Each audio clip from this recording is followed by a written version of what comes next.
The Strange High House in the Mist, Weird Tales, 1931.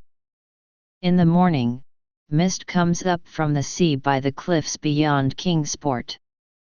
White and feathery it comes from the deep to its brothers the clouds, full of dreams of dank pastures and caves of Leviathan. And later, in still summer rains on the steep roofs of poets, the clouds scatter bits of those dreams, that men shall not live without rumor of old strange secrets, and wonders that planets tell planets alone in the night.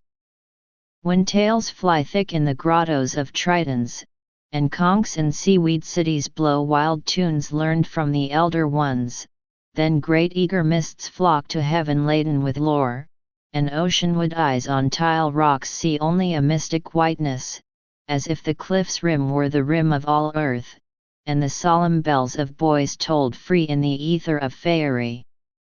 Now north of archaic Kingsport the crags climb lofty and curious,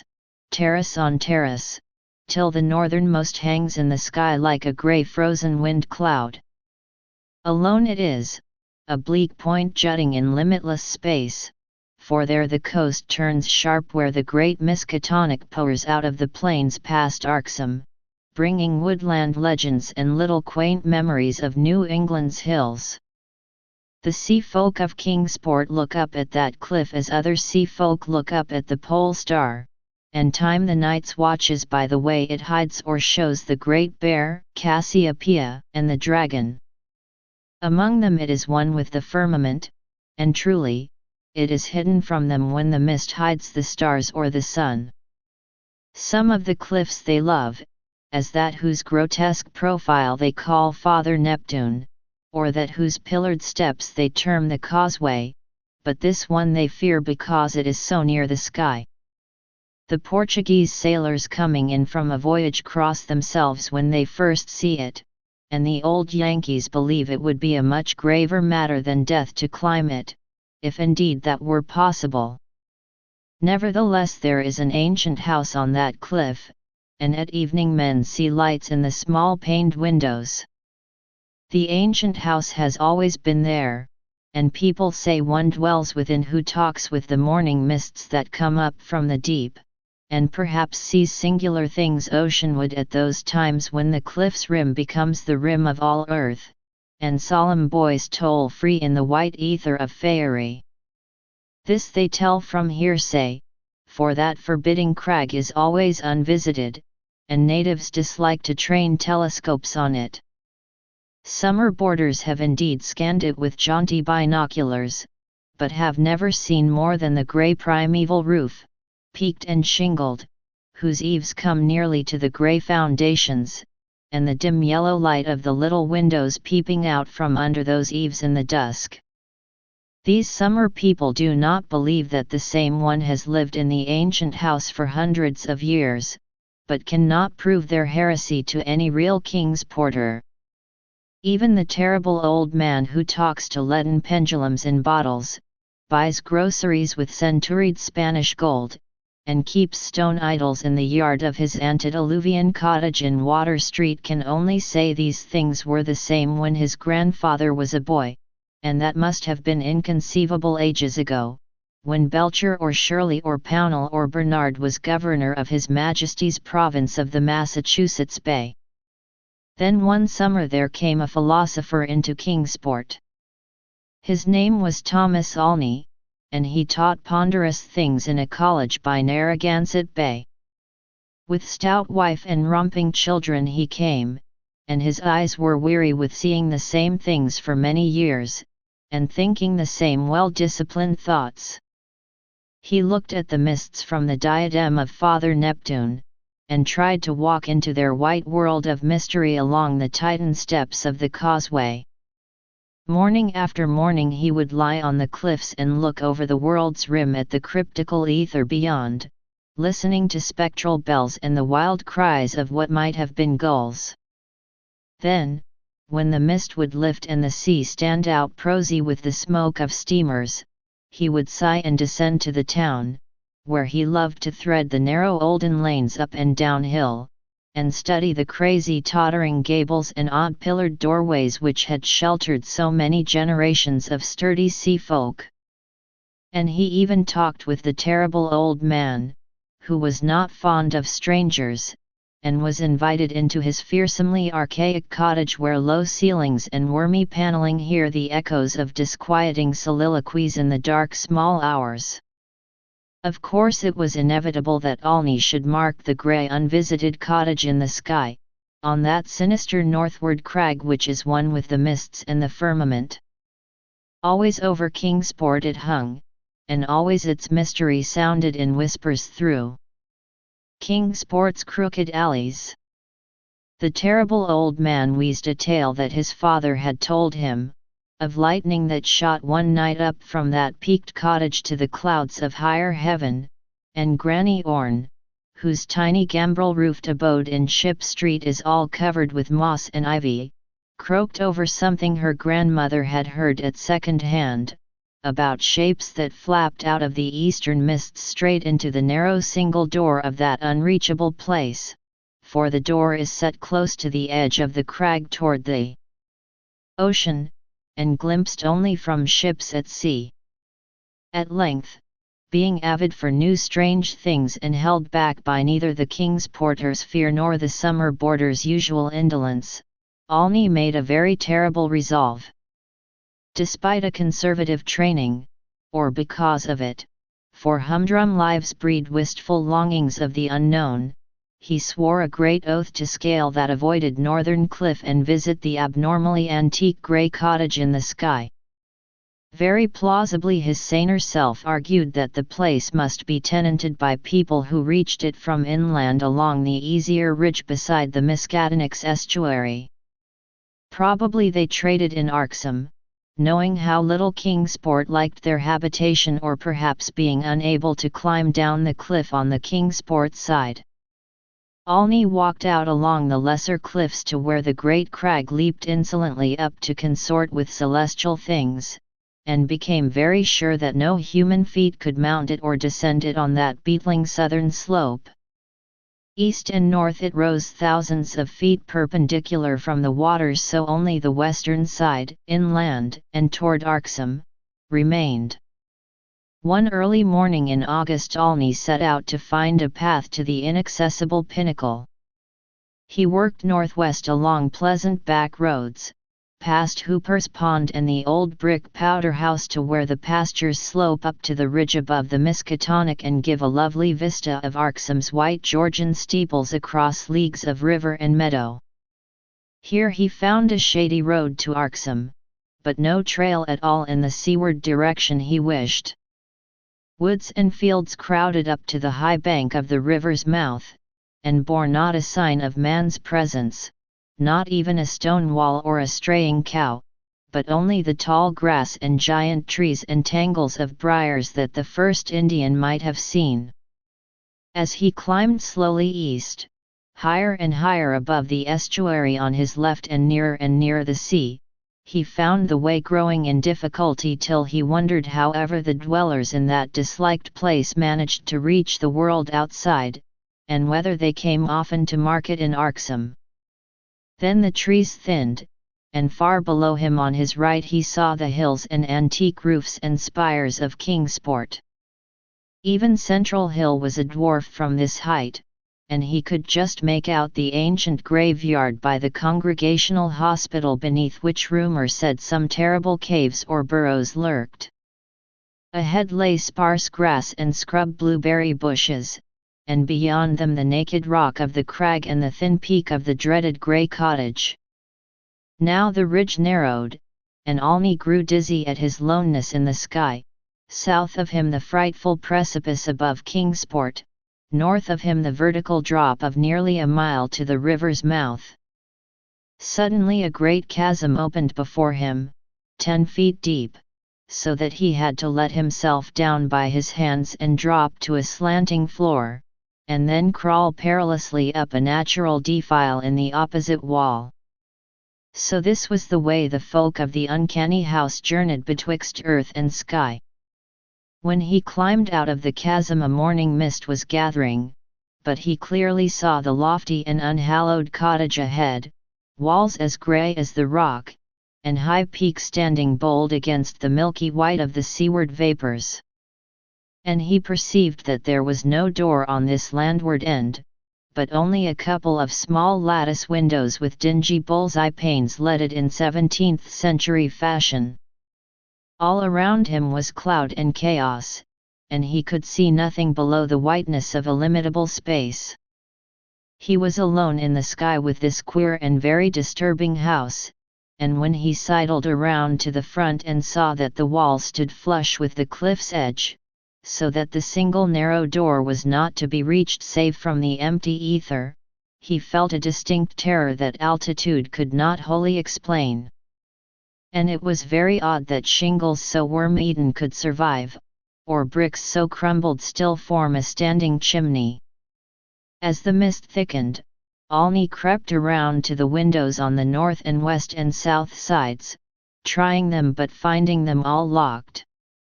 He was vaguely glad they were locked, because the more he saw of that house the less he wished to get in. Then a sound halted him.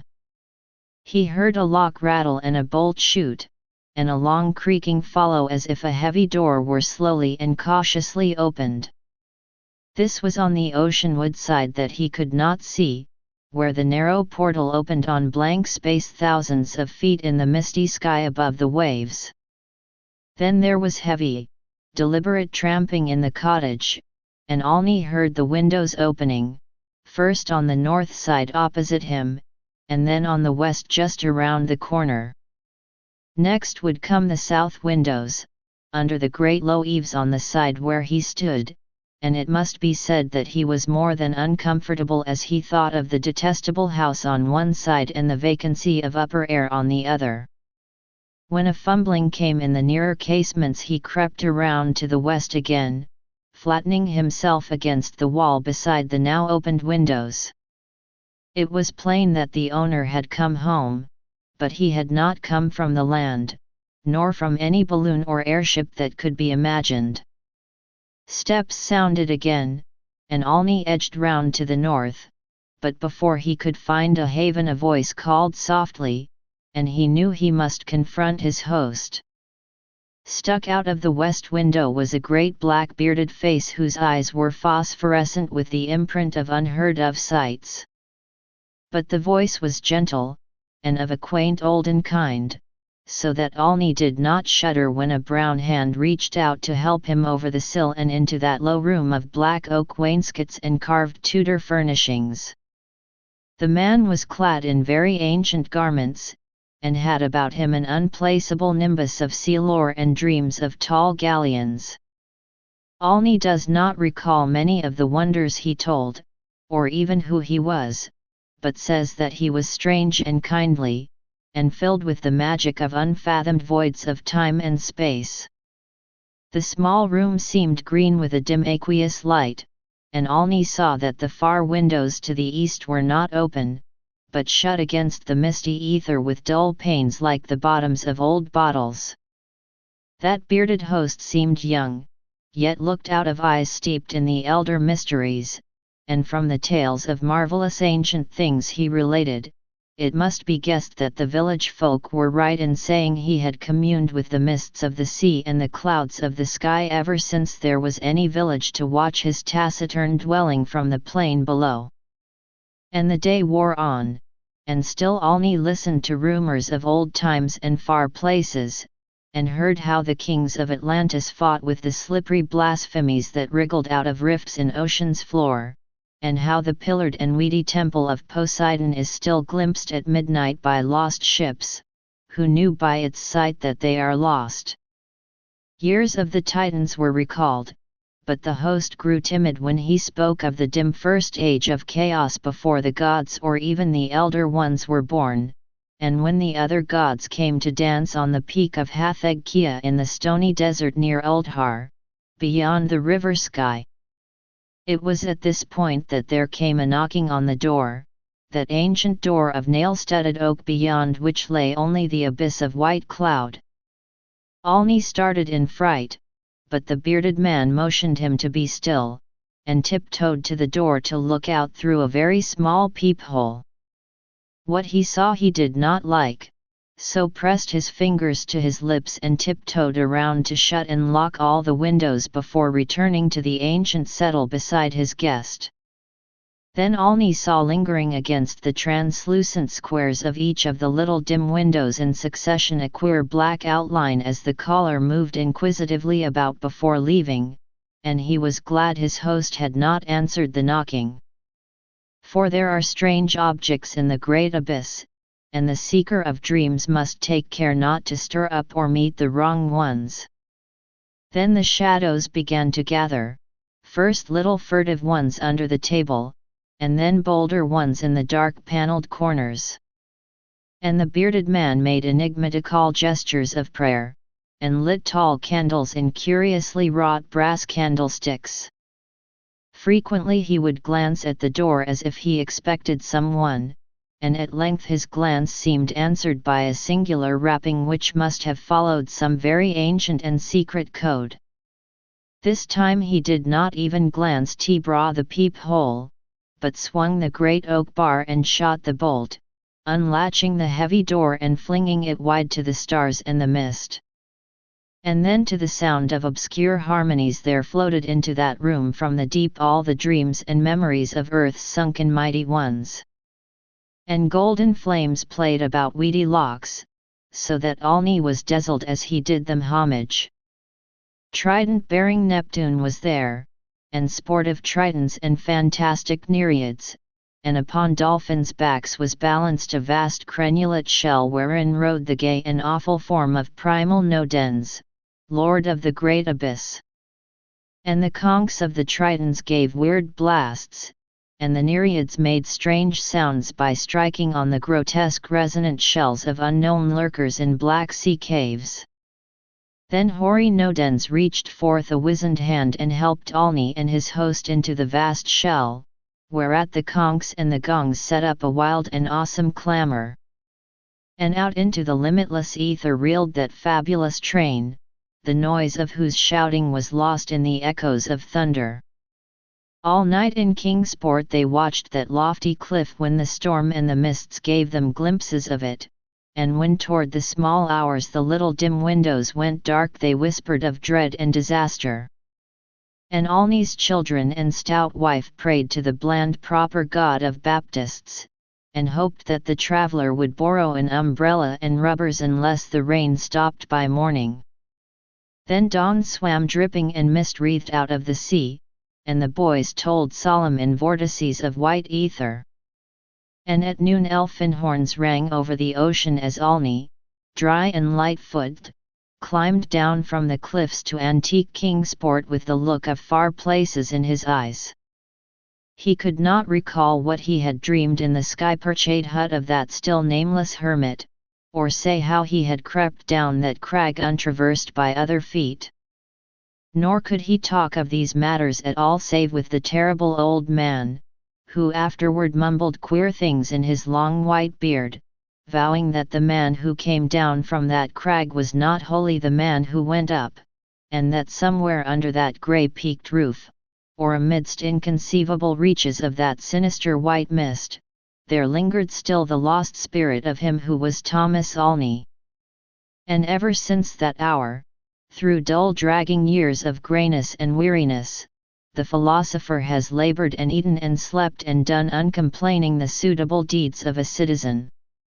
Not any more does he long for the magic of farther hills, or sigh for secrets that peer like green reefs from a bottomless sea.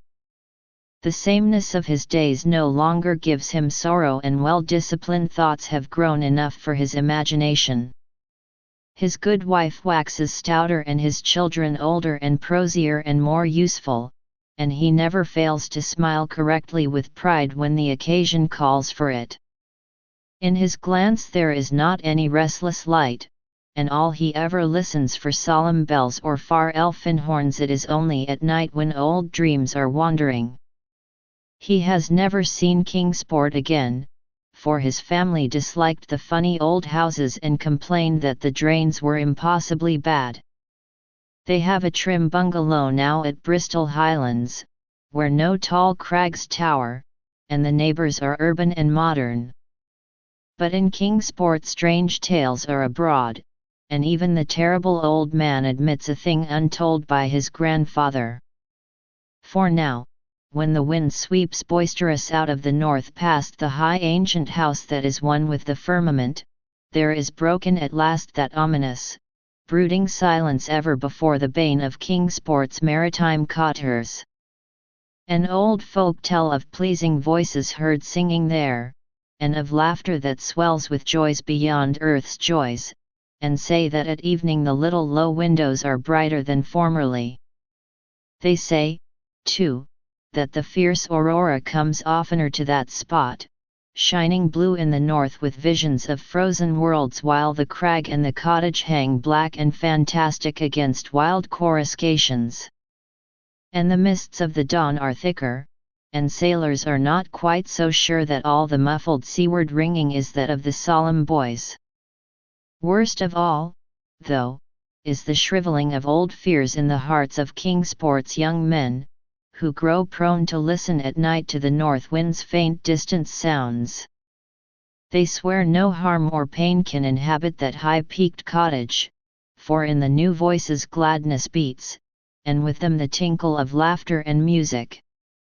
What tales the sea mists may bring to that haunted and northernmost pinnacle they do not know, but they long to extract some hint of the wonders that knock at the cliff-yawning door when clouds are thickest. And patriarchs dread lest some day one by one they seek out that inaccessible peak in the sky, and learn what centuried secrets hide beneath the steep shingled roof which is part of the rocks and the stars and the ancient fears of Kingsport. That those venturesome youths will come back they do not doubt, but they think a light may be gone from their eyes, and a will from their hearts. And they do not wish quaint Kingsport with its climbing lanes and archaic gables to drag listless down the years, while voice by voice the laughing chorus grows stronger and wilder in that unknown and terrible Eerie where mists and the dreams of mists stop to rest on their way from the sea to the skies. They do not wish the souls of their young men to leave the pleasant hearths and gambrel-roofed taverns of old Kingsport, nor do they wish the laughter and song in that high rocky place to grow louder. For as the voice which has come has brought fresh mists from the sea and from the north fresh lights, so do they say that still other voices will bring more mists and more lights, till perhaps the olden gods, whose existence they hint only in whispers for fear the congregational parson shall hear, may come out of the deep and from unknown Cadath in the cold waste and make their dwelling on that evilly appropriate crag so close to the gentle hills and valleys of quiet, simple fisher folk. This they do not wish, for to plain people things not of earth are unwelcome, and besides, the terrible old man often recalls what Olney said about a knock that the lone dweller feared, and a shape seen black and inquisitive against the mist through those queer translucent windows of leaded bull's eyes. All these things, however, the elder ones only may decide, and meanwhile the morning mist still comes up by that lovely vertiginous peak with the steep ancient house, that grey, low-eaved house where none is seen but where evening brings furtive lights while the north wind tells of strange revels. White and feathery it comes from the deep to its brothers the clouds, full of dreams of dank pastures and caves of Leviathan. And when tales fly thick in the grottos of Tritons, and conchs and seaweed cities blow wild tunes learned from the elder ones, then great eager vapors flock to heaven laden with lore, and Kingsport, nestling uneasy in its lesser cliffs below that awesome hanging sentinel of rock, sees oceanward only a mystic whiteness, as if the cliff's rim were the rim of all earth, and the solemn bells of the boys tolled free in the ether of faerie.